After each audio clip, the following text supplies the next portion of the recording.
আসসালামু আলাইকুম। আমি আছি তোমাদের সাথে শিপু গেমিং। চলো তোমাদের কাছে আমার একটা গল্প শেয়ার করি। তো আমার একটা ছিল বেস্ট ফ্রেন্ড, তার নাম ছিল জান্নাত ছাড়া। তো চলো তাকে নিয়ে আজকে একটা গল্প। যে ছিল আমার একটা বেস্ট হওয়ার কারণ, তাকে আমার প্রথম দেখাতেই লাগছিল, অনেকটাই ভালো লাগছিল। তো পরে মনে করো তাকে আমি ভালোবেসে ফেলছিলাম আস্তে আস্তে দুজনে কথা বলতে বলতে।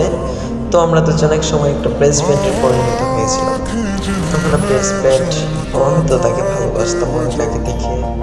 তো ভালোবাসা দেখে কখন যে অনেক ভালোবেসে ফেলছি নিজেও জানি না। তো তাকে ভালোবাসার পর আস্তে আস্তে দিন যাচ্ছে, আমাদের ভালো বেস্ট ফ্রেন্ডের গভীরতা আরও বাড়তেছে। তার সাথে রাগ হয়, অভিমান হয়, তারপরেও তাকেই ভালো লাগে। কথা বলি না 1 মাস, 5 দিন, 15 দিন, তারপরে তো আমাদের বন্ধুত্ব ভাঙেনি। তো আস্তে আস্তে দিন যাচ্ছে, যখন 2024 সাল না 25 সালে, হ্যাঁ 25 সাল, তখন মনে করো আমার একটা রিলেশন করি আমি। ও একটা রিলেশন করে, আমি একটা রিলেশন করি, দুইজনে দুটো রিলেশনে যাই। তো ওরটাও ব্রেকআপ হয়ে যায়, আমারটাও ব্রেকআপ হয়ে যায়। কী জন্য হয় তা ঠিকই জানি না, কিন্তু দুইজনেরটাই ব্রেকআপ হয়ে যায়। তারপরে আমরা কি করবো, আবার ও একটু স্যাড মোডে থাকতো, আমিও একটা স্যাড মোডে থাকতাম। তো দুইজন বেস্ট ফ্রেন্ড একসাথে হলে মনে করো কথা বলতে বলতে আমাদের দুজনের মন ভালো হয়ে যেত। তখন অবশ্য আমি কাজে ব্যস্ত থাকতাম, তার জন্য হয়তো পারি নাই। তো তার জন্য তার সাথে এতটা আমি সময় দিতে পারতাম না। তখন আমি বর্তমানেও মালয়েশিয়া আছি, আগেও মালয়েশিয়া ছিলাম। তো আমাদের বন্ধুত্ব কখনোই ভাঙেনি। 2026 সালে মনে করো ইচ্ছা হলো বিয়ে করার। পরে তাকে অনেক ইশারা, আসলে রাতে অনেকভাবে বোঝাতে চেয়েছি তাকে যে আমি অনেকটা ভালোবেসে ফেলছি, কিন্তু সে তো বুঝতেই চাচ্ছে না। কি করার, তখন আস্তে আস্তে আস্তে আস্তে মনে করো দুইজনে হালকা হালকা আশা করি তাকে বুঝছে। কারণ যখন ফার্স্ট টাইম আমি তার সাথে পরিচিত হয়েছিলাম, তখন আমি তাকে প্রপোজ করেছিলাম। তো সে তখন না করে দিয়েছিল। তো তখন তারও বয়ফ্রেন্ড ছিল না, আমার ছিল না। তো চলো আবার আগের জায়গায় চলে যাচ্ছি। তো মনে করো তাকে তো আমি অনেকটা পছন্দ করতাম।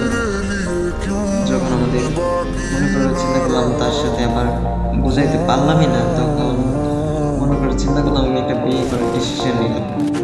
তো বিয়ে করার ডিসিশন আম্মু জানে, সবাই জানে, আমার আব্বু জানে। তো চিন্তা করলাম তাকে যদি আমি বিয়ে করতে পারি তাহলে অনেকটা সুখী হতে পারবো সবাই।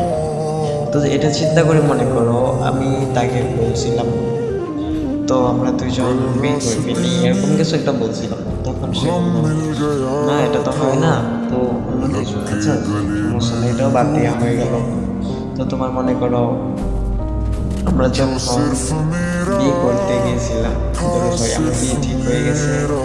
তো তার আগে আমি তাকে বলছিলাম, দেখ জান্নাত, আমি আমার বেস্ট ফ্রেন্ড একটা ছেলে ছিল, তাকে আমি বলছিলাম বন্ধু আমি তো এই মেয়েটাকে অনেকটা ভালোবাসি, তো তাকে একটু বলে দেখতো। তো আমার বন্ধু বলছিল, তখন আমার বন্ধু আবার কাছে না করে দিয়েছে।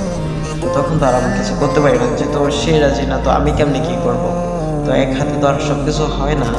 তো তোমার মনে করো আস্তে আস্তে আস্তে আস্তে তাকে আমি বোঝানোর চেষ্টা করছি অনেকবার, সে বুঝিনি। লাস্ট পর্যন্ত মনে করো আমি তার আশাটা ছেড়ে দিলাম। তো এখন আস্তে আস্তে মনে করো আমাদের বিয়ের কথাই হয় না বলতে পারো, একদম।